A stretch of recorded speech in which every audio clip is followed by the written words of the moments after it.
Europe کی عورت انتہائی مظلوم عورت ہے، ان کی زندگی بڑی تلخ زندگی ہے، وہ اس گندگی سے باہر آنا چاہتی ہے پر نکلنے کا کوئی راستہ نہیں مل رہا۔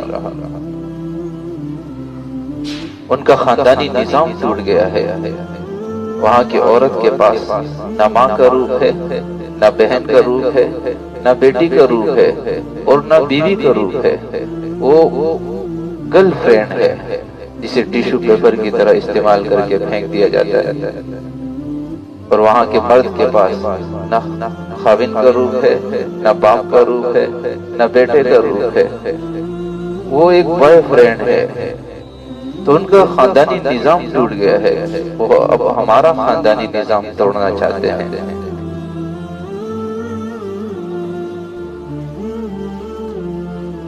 1892 میں یورپ میں ایک عورت نے آزادی نسواں پر کتاب لکھی کہ عورتوں کو آزادی دی جائے، عورتوں کو مردوں کے شانہ بشانہ کھڑا کیا جائے، اور اس پر ایک تحریک چلی اور ایک کمپین چلائی گئی اور عورتیں گھروں سے باہر نکلی۔ 100 سال کا زمانہ بیت گیا، 1892 میں کتاب لکھی، 1992 میں سارے یورپ کا سروے کیا گیا اور وہاں کی عورت سے پوچھا گیا کہ تم اسی طرح زندگی گزارنا چاہتی ہو؟ تو انہوں نے کہا نہیں، ہم گھریلو خاتون بن کر زندگی گزارنا چاہتی ہیں، لیکن ہمیں خاوند نہیں ملتے، ہمیں بوائے فرینڈ ملتے ہیں، ہمیں دوست ملتے ہیں جو ہمیں ٹیشو پیپر کی طرح استعمال کر کے پھینک دیتے ہیں۔ تو وہ اب اس گندگی سے نکلنا چاہتے ہیں پر نکلنے کا کوئی راستہ ہی نہیں ہے۔ اشفاق احمد مرحوم ڈرامہ رائٹر تھے، فرماتے ہیں کہ میں انگلینڈ میں اپنی بیوی کے ساتھ ایک پارک میں بیٹھا تھا کہ چند نوجوان آئے اور مغرب کا وقت تھا، اذان دی اور نماز کے لیے کھڑے ہو گئے۔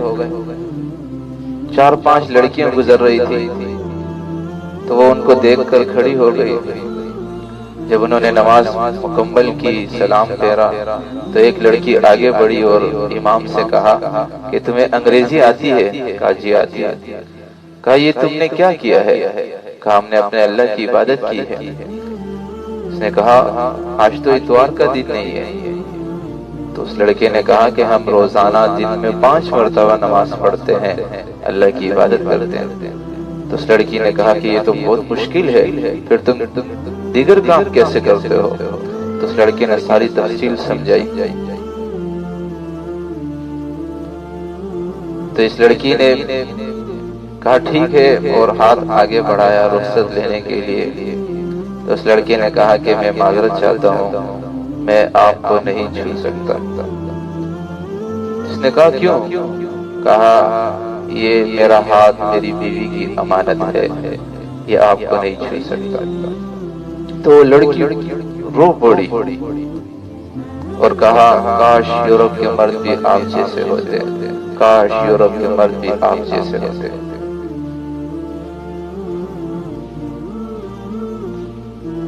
ہماری بیٹیاں تو اماں عائشہ کی بیٹیاں ہیں، اماں خدیجہ کی بیٹیاں ہیں۔ یہ مشرقی معاشرہ ہے، یہاں اقدار ہے، تہذیب ہے، بڑوں کا ادب ہے، ماں باپ کا تقدس ہے، وہاں سب ختم ہو گیا ہے۔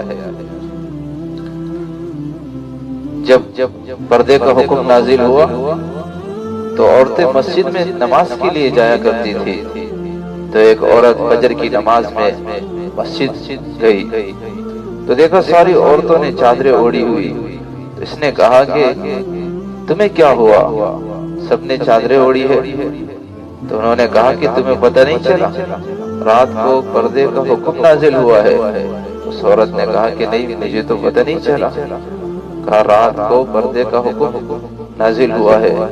تو اس نے اپنے گھر بچے کو بھیجا اور چادر منگوائی اور چادر اوڑھ کر گھر پردے میں تشریف لے گئی۔ تو خاوند نے کہا کہ تمہیں پتہ ہی مسجد میں چلا تھا تو اتنے تکلف کی کیا ضرورت تھی؟ گھر میں آ کر پھر چادر لے جاتی، پردہ کر لیتی۔